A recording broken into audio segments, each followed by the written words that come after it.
many people have begun to, more people are shopping online than they were pre-COVID.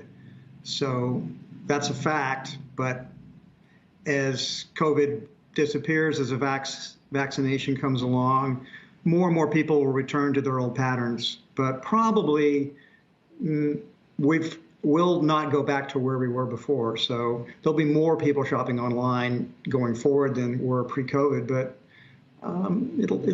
it'll be back to pretty much the way it was a year or two from now.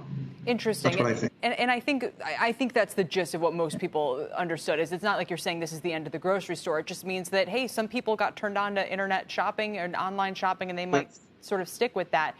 I want to offer just an exactly correct. Wait, is that not what you're saying? Go ahead. That's exactly correct. Okay. You said it perfectly well. That headline was not what I said. Well, let me ask you about something that I've experienced firsthand and that I think we'd all be interested in, which is since Amazon has taken over Whole Foods, it's probably the only place I've gone and experienced positive sticker shock lately. You know, I've come home exclaiming to my husband, I can't believe how inexpensive this has gotten. And I can't even believe I'm saying that. I mean, I grew up thinking it was whole paycheck. So could you talk a little bit about whether that's sustainable, especially with all of the grocery price inflation that we're seeing of late, and what Amazon has done to contribute to that, if anything? One of the reasons Whole Foods wanted to merge with Amazon was because Amazon thinks long term. Amazon takes a long-term perspective, and that has allowed us to cut prices. We made 3 significant price reductions since the merger, and we have a 4th that we're beginning now. So we're going to continue to lower our prices over time in Whole Foods, cut our cost, lower prices, get more business, lower prices, cut cost. And so I think we're in a virtuous circle right now. And Amazon's enabling us to do that.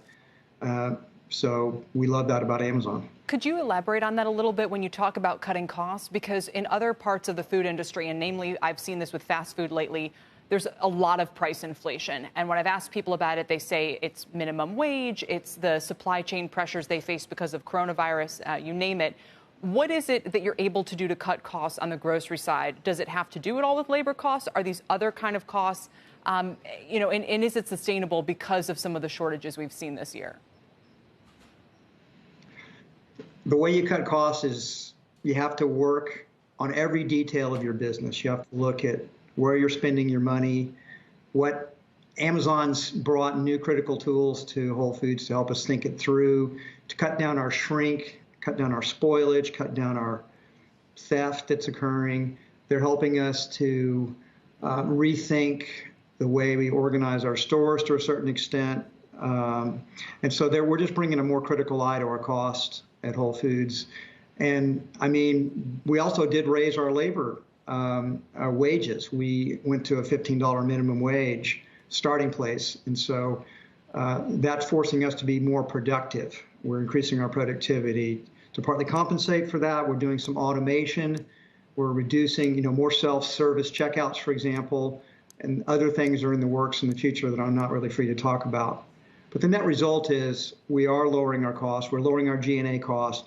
We're marrying our technology closer to Amazon's, and we don't have to devote as much resource to technology because Amazon's doing so much already in that area for us.